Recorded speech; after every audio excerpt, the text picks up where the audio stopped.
Okay, so untuk 1.3 based on compressed note, kingdom Protista. So the first thing that you have to know is, as usual, the unique characteristics of Protista. It is eukaryote and unicellular, but some are multicellular. And it is divided into two groups, which are algae, which is a plant-like protist, and also protozoa, which are animal-like protists. Its feeding mode are autotrophic, which undergo process of photosynthesis, okay, for algae, while heterotrophic, specifically saprophytic or holozoic for protozoa. Okay, and it reproduces via asexual reproduction, which is by binary fission or spore formation, and also by sexual reproduction, which is the fusion of gametes. And most are motile, which uses the flagella, cilia or pseudopodia to move. Okay, so protists are either phytoplankton, which are common marine algae, or it can also be zooplankton, which example are protozoan. So we can see here, kingdom Protista is divided into two groups, which is algae and protozoa.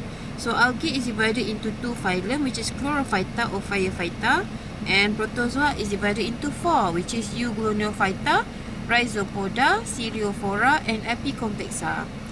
And for the unique characteristics of algae, which are plant-like protists, so both are aquatic, and many species make up phytoplankton. Okay, so phytoplankton is the plant-like punya algae lah. Okay, plant-like punya protist, and can manufacture their food by photosynthesis. Okay, of course, they can undergo the photosynthesis process to produce its own food. And they are not considered as plants because they lack many plant structures. So they basically similar to plants in terms of having chloroplast sahaja. Yang lain tu dia ada lacking sikit lah. So algae lack cuticle because it lives in damp ataupun in watery area. So no need to prevent from dehydration lah, sebab dia memang duduk dalam air. Okay, so these are the example of phylum untuk algae ni, green algae dan juga brown algae. So basically lah, okay, so untuk DB024 you have to learn only basics untuk green algae dengan brown algae. So untuk green algae ni, dia ada two flagella, okay, and it is cup shaped, okay, bentuk cupped, and it has red pigmented eye spot. So here is the eye spot, and this one is used to detect the changes of light. So remember, this organism needs light for photosynthesis. So dia akan menggunakan eye spot ni untuk tengoklah dia punya perbezaan light intensity-nya. So manakala untuk brown algae pula, it appears in brown because of the pigment dalam plant tu lah. So it has fucoxanthin as its pigment. So dia punya daun ni ataupun badan dia is consist of thallus. Okay, it's a plant-like algae body that lacks true roots, stems and leaves. And dia ada specialized structures such as blades, stipes, holdfast and also air bladder.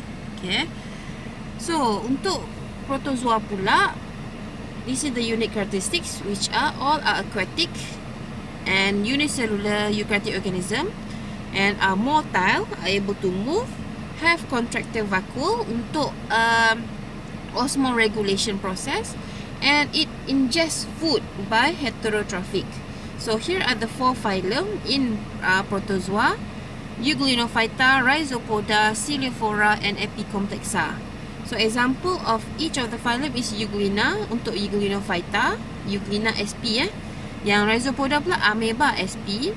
Yang Celiophora is Paramecium sp, manakala phylum Epicomplexa adalah Plasmodium sp. So antara empat-empat ni adalah perbezaan dari segi dia punya cara dia bergerak. Yang ini guna flagella, pseudopodium, cilia, and this one is non-motile. Okay, and basically there are several differences lah between ataupun among the four phylums here. Okay, in terms of its feeding mode. So yang ini phagocytosis untuk Rhizopoda, manakala untuk Celiophora pula dia ada menggunakan cilia.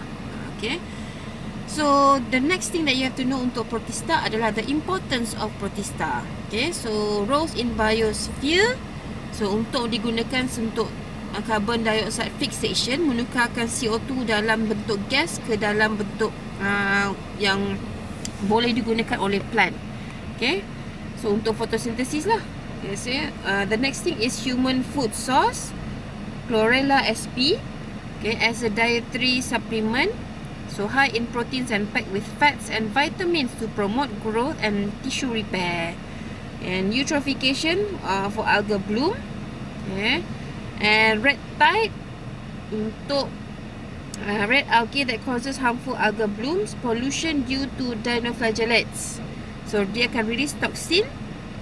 Okay, and cause illness kalau diminum airnya tu. Okay, air yang dah di undergo red tide ni lah. Okay, the next important untuk Protista ni adalah for human health. So Plasmodium sp causes malaria.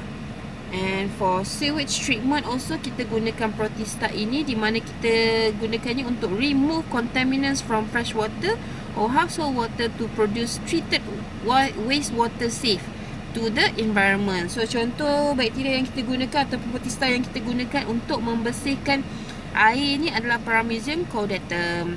So that is for 1.3.